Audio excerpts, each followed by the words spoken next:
17 নম্বর অঙ্ক, প্রয়োগ নম্বর 17 বলছে যদি 2x + 5y ইকুয়াল অনুপাত 5x - 7y যদি 5:3 হয় তাহলে xy এর মান নির্ণয় করি। তো চলুন আমরা অঙ্কটি করি। আমাদের অঙ্কে দেওয়া হয়েছে 2x + 5y = 5x - 7y সমান 5:3। তাহলে এটাকে যদি আমরা এইভাবে লিখি 2x + 5y / 5x - 7y সমান 5/3, তো লেখা যাবে এটা। এখন আমরা এটা যদি সমাধান করি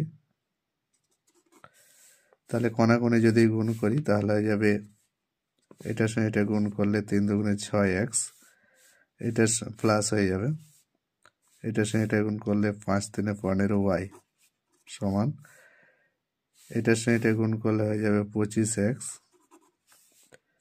আর এটার সঙ্গে এটা গুণ করলে -5 × 7 = 35y।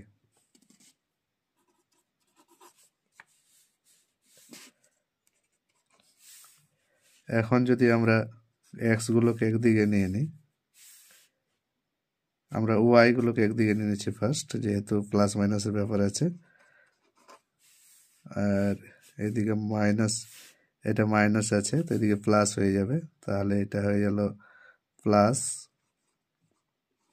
35y সমান এদিকে 25x আছে আর এটা এদিকে চলে গেলে 6x মাইনাস হয়ে যাবে।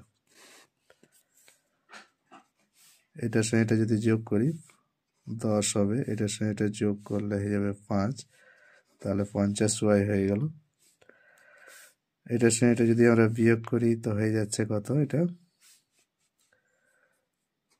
19 নাকি, 19 আর 6 25, তাহলে হয়ে যাচ্ছে আমাদের 19x। এখন x y যদি করি, x/y যদি করি তাহলে x এর সঙ্গে 19 আছে তো 19 চলে যাবে নিচে, y এর সঙ্গে 50 আছে তো এখানে উপরে চলে যাবে 50, অতএব x = y সমান হয়ে যাবে 50:19। অতএব xy এর মান হয়ে যাচ্ছে আমাদের এটি।